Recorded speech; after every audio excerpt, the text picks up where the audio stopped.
मैं इस समय नेपाल बॉर्डर पे पहुंच गया हूँ। नेपाल बॉर्डर के पास बैठा हुआ हूँ। अगर आप कभी गाड़ी से आओ तो यहाँ पर आपको भंसार नाम का एक वो परमिशन लेना होगा गाड़ी का। और मैंने अभी इनसे पूछा कि इमिग्रेशन ऑफिस, तो वो बता रहे कि सामने वाइट कलर की बिल्डिंग है रोड पार करके। तो मैं वह अब जा रहा हूँ इमिग्रेशन ऑफिस में अपने पासपोर्ट पे एग्ज़िट की स्टैम्प करवाने। तो मेरे पीछे जो वाइट कलर की आप बिल्डिंग देख रहे हो वो इमिग्रेशन ऑफिस है।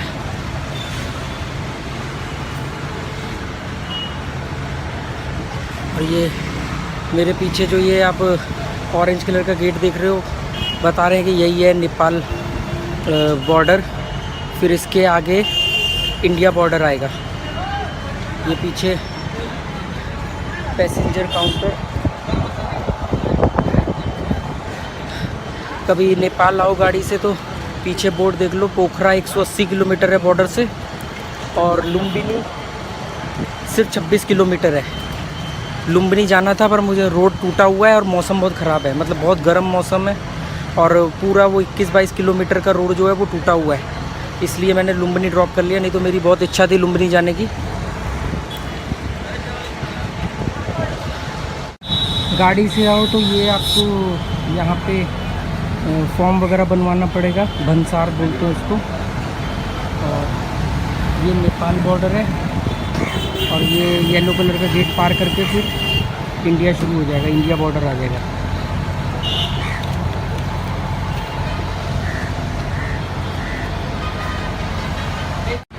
ये सामने आप देख रहे हो, ये ऑरेंज वाला जो गेट है ये तो नेपाल बॉर्डर का गेट है और वो सामने आपको दिख रहा होगा वो इंडिया बॉर्डर है। ये इमिग्रेशन ऑफिस है। अगर आप बाई फ्लाइट आए हो तो आपको पासपोर्ट पे वापसी की एंट्री करवानी पड़ेगी, अदरवाइज़ आप वोटर आईडी कार्ड और आधार कार्ड से भी आ सकते हो। गाड़ी वगैरह से आओ, ये सोनौली बॉर्डर है तो आप यहाँ पे एंट्री करवा सकते हो। और अभी इस समय 5 बज रहे हैं तो मैं इंडिया में एंटर कर सकता हूँ, पर लोगों ने बोला कि भाई आप अगर इस साइड में रुकोगे तो ज़्यादा अच्छा है। होटल ज़्यादा अच्छे हैं, साफ़ सुथरे। इंडिया साइड में होटल इतने अच्छे नहीं हैं, कई लोगों ने बोला।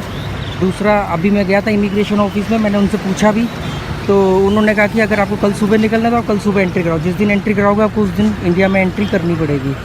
और बाकी यहाँ पे मेरे पास जो नेपाली रुके हैं वो मैं यहाँ मनी एक्सचेंजर वगैरह पे एक्सचेंज कराऊँगा। अभी मैं रात होटल में रुकूँगा। आज मैंने सिर्फ 22-25 या 28-30 किलोमीटर चलाई है। लुम्बिनी मैंने ड्रॉप कर दिया है और मनी एक्सचेंज करवा के सुबह 5-6 बजे निकलूँगा। और अच्छी बात क्या है, कल 15 अगस्त है। 15 अगस्त के दिन मैं इंडिया में एंटर करूँगा और अपना इंडिया का झंडा लगाऊँगा जो मैंने अभी तक नहीं लगाया था। हेलो फ्रेंड्स, नमस्कार दोस्तों। आज जो आपने वीडियो देखा है ये डे 5 है और ये 14 अगस्त का दिन है। मतलब एक दिन मैं कभी आगे हो रहा हूँ कभी पीछे हो रहा हूँ, क्योंकि फुटेज के ऊपर बात है। वैसे मतलब ये 14 अगस्त के दिन मैं बुटवल से सुनौली बॉर्डर पहुँचा। जो आपने देखा ये सुनौली बॉर्डर है नेपाल का, जो गोरखपुर वाली साइड से आप नेपाल में जब एंटर करते हो तो बहुत पॉपुलर बॉर्डर है, मशहूर बॉर्डर है सुनौली बॉर्डर। तो इसमें बहुत ही ज़्यादा इंटरेस्टिंग इंसिडेंट्स हुए जो मैं कभी नहीं भूल सकता। तो वो मैं आप लोगों के साथ शेयर करता हूँ, क्योंकि कुछ फुटेज मुझे मिली नहीं, कुछ वीडियो मैंने शायद कम शूट किए होंगे क्योंकि हालत बहुत ज़्यादा ख़राब थी। और मकसद था कि भी फटाफट 14 तारीख को मैं बॉर्डर पे पहुंचूं। रात को मैं सुनौली बॉर्डर पे ही कोई छोटा मोटा होटल या गेस्ट हाउस लेकर के रुकूंगा और सुबह 15 अगस्त को मैं इंडिया में एंटर करूंगा अपना इंडिया का फ़्लैग लगा के। तो मैं आपको एक तो ये बताऊंगा कि मैंने नेपाल के अंदर इंडिया का फ़्लैग क्यों नहीं लगाया अपनी साइकिल पर। दूसरा, 15 अगस्त को ही क्यों मुझे एंटर करना था इंडिया में। और आज मैं ये बताऊंगा आपको कि 15 अगस्त की डेट मेरे लिए क्यों महत्वपूर्ण है, पर्सनली मेरे लिए क्यों महत्वपूर्ण है, और फिर मैंने क्यों नहीं एंटर किया 15 अगस्त को जब मैंने सुनौली बॉर्डर एंटर करना था। तो ये सब चीज़ें मैं आपको अभी बताऊंगा, इसलिए वीडियो ज़्यादा बड़ा तो नहीं आपको मिलेगा। तो दोस्तों, इस वीडियो में आपने ध्यान से देखा होगा कि मेरा मुंह बिल्कुल लाल हुआ पड़ा है, मतलब एकदम वो झुलस गया है।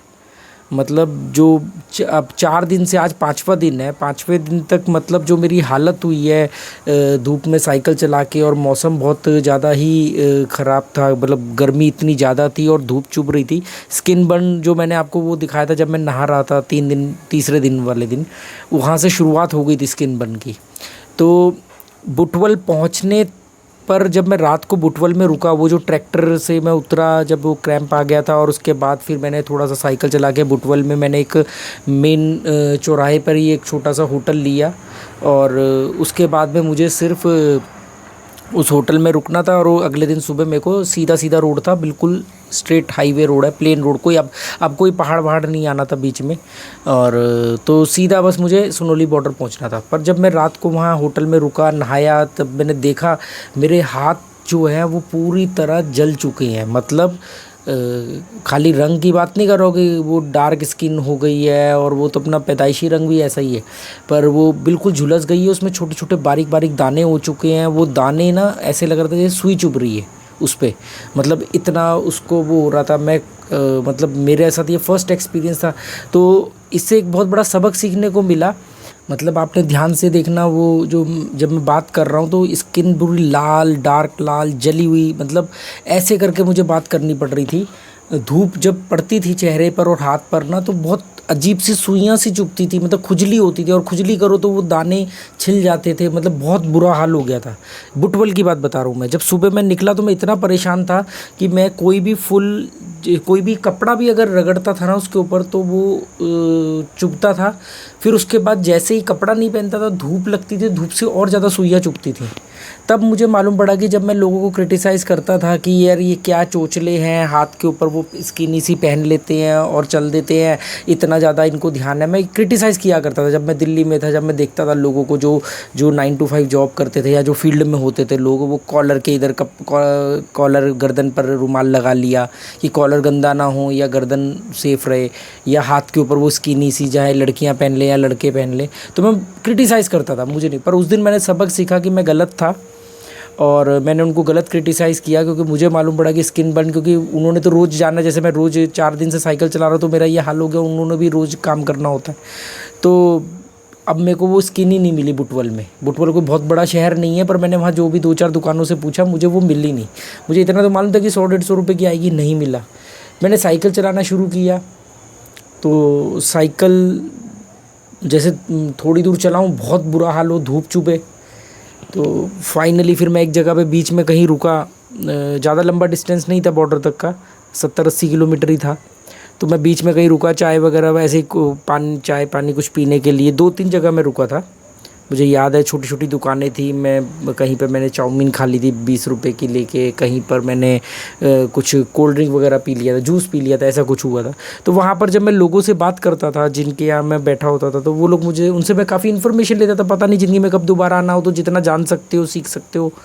तो वहाँ पर कई लोगों ने बोला कि पास में ही लुम्बिनी है, आप जब साइकिल यात्रा कर रहे हो तो लुम्बिनी ज़रूर जाना। और तो मैं सुनता, हाँ ठीक है ठीक है। मैंने कहा इनका कहने में क्या जा रहा है, ये तो ऐसे ही कह रहे हैं 20 किलोमीटर 50 किलोमीटर साइकिल चलाना, क्योंकि वो बॉर्डर से लुम्बिनी कुछ 26-27 किलोमीटर है, और उसके बाद जाना है तो फिर आना भी, और अंदर भी आपको कितना भटकना पड़ेगा पता नहीं। तो मैं उनकी बात में हाँ मिला के निकल जाएगा। पर ये जो स्किन बर्न हो रखी थी ना हाथ की, इतना बुरा हाल हो रहा था, तो मैंने क्या किया, मैंने एक दुकान से सबसे सस्ती वाली 15-20 रुपए की जोड़ी की स्कूल की सॉक्स खरीदी। वाइट कलर की सॉक्स आती ना स्कूल की, जो बच्चे पहनते सस्ती वाली, कुछ 15-20 रुपए की वो सॉक्स खरीदी मैंने। और उसको कहा कि मुझे ना कैंची दो, और मैंने उस सॉक्स को आगे से कैंची से काटा और उसको अपने हाथ के ऊपर चढ़ाया, जिससे बड़ा फ़ायदा मिला। एक तो वाइट कलर की थी तो धूप कम ऑब्जर्व कर रही थी, दूसरा उन दानों के ऊपर एक शेडो आ गई कपड़े की वजह से, तो वो चुभन कम होने लगी। मतलब मैंने सॉक्स को काट के वो चढ़ाया, और फिर मैं बॉर्डर पहुंचा, तो जहाँ का ये आप वीडियो देख रहे हो। अब बहुत सारे लोगों के मन में एक सवाल आएगा कि बॉर्डर पर आप इमिग्रेशन और ये सब चीज़ क्या है, नेपाल तो बिना पासपोर्ट के जा सकते हैं।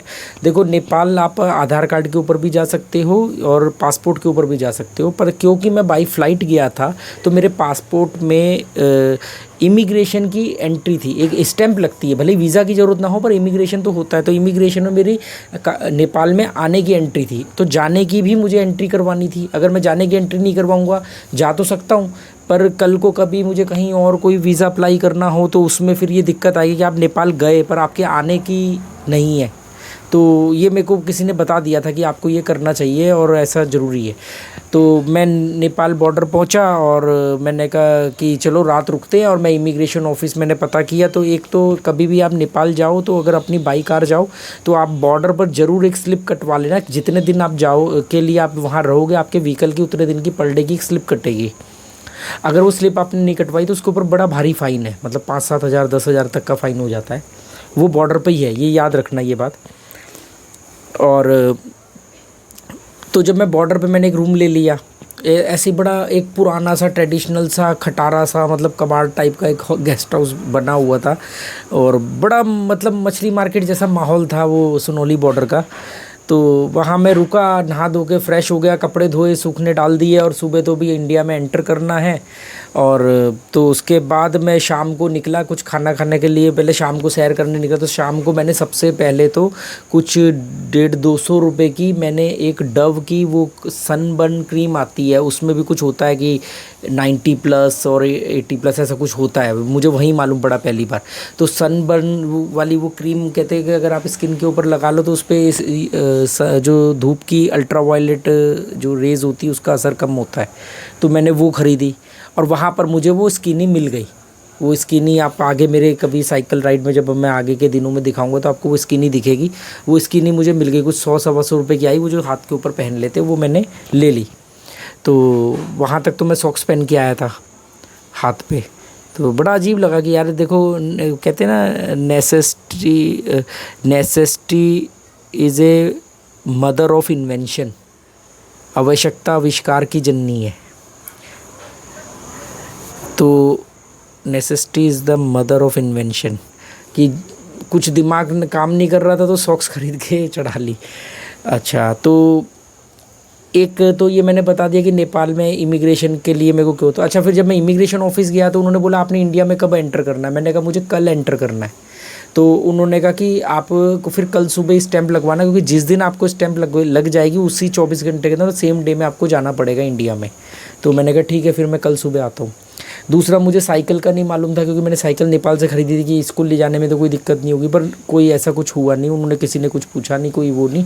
बस मैंने वहाँ पे अच्छा 2 इमिग्रेशन पे ऑफिस की यहाँ से एग्ज़िट की स्टैंप लगनी थी, फिर इंडिया के इमिग्रेशन से इंडिया में एंटर की स्टैंप लगनी थी। 2 इमिग्रेशन होना था, मतलब इधर से नेपाल का एग्ज़िट का और उधर से इंडिया में एंटर का।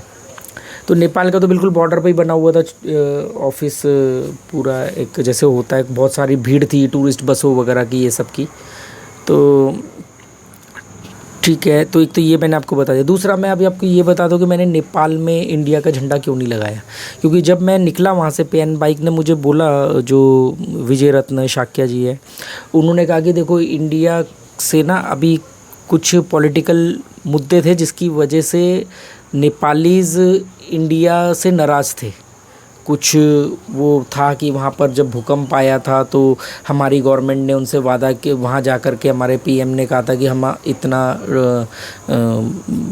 इतनी 1000 करोड़ रुपए डोनेट कर रहे हैं। फिर उसमें कुछ वहाँ पे घपला हो गया, और वो डोनेशन नहीं था, वो एक्चुअली में लाइट परचेज़ करी थी। तो नेपाल जो बिजली बना रहा था वो ज़्यादातर उत्तर प्रदेश की तरफ दे रहा था। आपने देखा होगा जब ये गवर्नमेंट आई तो उसके बाद यूपी में लाइट वगैरह की सिचुएशन अच्छी हो गई थी, तो वो हम नेपाल से बिजली परचेज़ कर रहे थे। तो लोग नाराज़ हो गए कि आपने हमसे बिजली खरीदी और यहाँ पे आके आपने कह दिया कि हमने तो आपको इतने 1000 करोड़ दान दिए। ऐसा कुछ मतलब पॉलिटिकल मुद्दा था। तो उन्होंने कहा कि पब्लिक नाराज़ चल रही है, आप तो बिना मतलब लोग आपको परेशान करेंगे। तो उन्होंने मुझे सजेशन दिया, और जो मुझे लोगों से बात करके भी मुझे एहसास हुआ कि ये कुछ हद तक सही कह रहे। तो सेफ्टी पॉइंट ऑफ व्यू से मैंने वहाँ पर इंडिया का फ्लैग नहीं लगाया कि बिना मतलब रास्ते में कोई अब जंगल है, पहाड़ है, कोई बैड एलिमेंट है, कोई असामाजिक तत्व है, शरारती तत्व है, परेशान करें, कुछ प्रॉब्लम करें तो क्या करोगे आप। तो इस पॉइंट ऑफ व्यू से मैंने वहाँ पर नहीं लगाया। ठीक है। इस बीच में एक और बड़ी मज़ेदार घटना घटी कि मैं एक बार ऐसी हाईवे पे मतलब पहाड़ के ऊपर ही चल रहा था, बुटवल से पहले की बात है। तो एक वैगनार में एक आदमी ने साइड में वैगनर लगाई और मुझे आवाज़ मार के बुलाया अपनी तरफ और कह रहे कि अच्छा। और उस आदमी ने फुल पी हुई थी, शाम का दिन का ही टाइम था, दोपहर का 4-5 बजे के आसपास का। तो फुल पी हुई थी, नशे में था वो तो, पर बंदा ठीक ठाक लग रहा था मतलब। तो उसने मुझे एक होटल में ले गया और बोलो क्या खाओगे क्या पियोगे ये वो। और वो होटल वाले भी उसको जानते थे, रिजॉर्ट था कोई। तो मेरे को लगा कि यार इस आदमी ये नशे में है, ये बिना मतलब कि इधर उधर की बातें कर रहा है, तो मैं लेट हो जाऊँगा, मेरे को अंधेरा हो जाएगा पहुँचने में जहाँ मैंने पहुँचना है। तो मैंने सिर्फ वहाँ पानी वानी पिया और मैं मतलब टाल रहा था कि मैं निकलूँ यहाँ से। और वो नशे में जैसे होते लोग कि ज़्यादा बातें करते हैं, तो वो मुझे बोले कह रहे भाई साहब ऐसे काम क्यों करते हो कि आपको साइकिल से इंडिया जाना पड़ रहा है, यहाँ पे आए हो आपने कुछ या तो जुआ खेला होगा। मतलब उसका ये कहने का मतलब था कि आपने नेपाल में आके ऐसे काम क्यों कर दिए कि आपके सारे पैसे ख़त्म हो गए, कि आपके पास घर जाने के पैसे नहीं और आप बेचारे साइकिल से जा रहे हो। तो उसने मुझे बोला ऐसे काम क्यों करते हो नेपाल में आके कि आपको साइकिल से जाना पड़ता है इंडिया। कमाओ मेहनत से, एक बोरी अनाज लेके जाओ, अपनी माँ को भेजो, ऐसा कुछ वो अपना जैसे नशे में आदमी बात करता है। तो फिर मैं बॉर्डर पे रात रुका, नहाया धोया। अब मुझे ना विजय रत्ना जी ने कहा था, ऐसी हमारी बात चली थी। तो वो बुद्धिस्ट हैं, नेपाल के में ज़्यादातर लोग बुद्धिस्ट हैं। तो मैंने उनसे कहा कि गौतम, उन्होंने कहा है आपको ना एक बार लुम्बिनी ज़रूर जाना चाहिए। आप इंडिया तो जा रहे हो, पता नहीं आपको दोबारा कब मौका मिलेगा ये साइकिल जर्नी का, आपको लुम्बिनी ज़रूर जाना चाहिए। और लुम्बिनी का नाम ना बहुत बार आ रहा था, बार बार लोगों के मुँह से। तो वोंग की कोई फ्रेंड आने वाली थी, वो भी लुम्बिनी में थी, और वोंग भी कह रहा था कि मैं लुम्बिनी जाऊंगा। और इधर से इन्होंने कहा कि लुम्बिनी में जाना चाहिए। तो मैंने कहा क्या ऐसा खास लुम्बिनी में? तो उन्होंने कहा कि यहाँ पर मैंने कहा हाँ वो गौतम बुद्ध का जन्म स्थान है ना लुम्बिनी में। तो उन्होंने कहा नहीं, गौतम बुद्ध का जन्म स्थान लुम्बिनी में नहीं है, लुम्बिनी में सिद्धार्थ गौतम शाक्य का जन्म स्थान है। वो जो बुद्ध बने हैं वो तो इंडिया में बिहार में जा कर के बने ना बुद्ध, वहाँ पे जब उनको ज्ञान प्राप्त हुआ। यहाँ पर तो वो एक राजकुमार के रूप में जन्म लिया था जिनका नाम था सिद्धार्थ गौतम शाक्य, और वो खुद भी शाक्य थे। वो शाक्य कम्युनिटी जो है वो मतलब बुद्ध के वंशज मानते हैं अपने आप को। तो वो कहते हैं कि यहाँ पर और बात भी बिल्कुल लॉजिकल है कि भी सिद्धार्थ गौतम शाक्य का जन्म हुआ था लुम्बिनी में। फिर उन्होंने जब घर बार छोड़ा और फिर जब उनको ज्ञान प्राप्त हुआ तब जाके वो बुद्ध बने। तो बुद्ध का जन्म नहीं हुआ, बुद्ध का जन्म इंडिया में हुआ है। और सिद्धार्थ जो राजकुमार थे, सिद्धार्थ गौतम शाक्य का जन्म लुम्बिनी में हुआ। तो उन्होंने भी बोला, रास्ते में एक दो होटल वालों ने भी बोला, वोंग भी कह रहा था मैं जाऊंगा, वोंग की कोई फ्रेंड भी वहाँ थी, सिद्धार्थ गौतम शाक्य, विजय रत्न शाक्य ने भी कहा कि भी जो विजय जी थे जिनकी फ़ोटो मैंने शुरू में दिखाई थी कि एक बार होके जाना और आपको बहुत अच्छा एक्सपीरियंस मिलेगा। मैं कहा ठीक है। तो जब मैं सुबह शाम को मैं 2 बार इंडिया में जाके आ चुका था। मतलब समझ लो सुनोली बॉर्डर कैसा है, उधर आर्मी वगैरह खड़ी है, उनकी मर्जी होती है कि वो किसी का बैग चेक कर ले, जिन पे उनको डाउट जाता है तो वो चेक कर लेते, वरना पब्लिक ऐसे आ जा रही है। मतलब मैंने कहा यार ये कैसा इंटरनेशनल बॉर्डर है, कोई भी उधर जा रहा है कोई भी उधर आ रहा है। तो मैं भी झिझकते ना ऐसे ही शाम को जब निकला था टहलने, बॉर्डर पे ही मैंने रूम लिया था, तो मैं इंडिया चले गया, वापस आ गया, फिर मैं इंडिया गया, फिर मैं वापस आ गया। बड़ा खुश था कि यार बार बार आप इंडिया जा रहे हो आ रहे हो। मतलब ऐसा बॉर्डर मैंने पहली बार देखा, इंटरनेशनल बॉर्डर।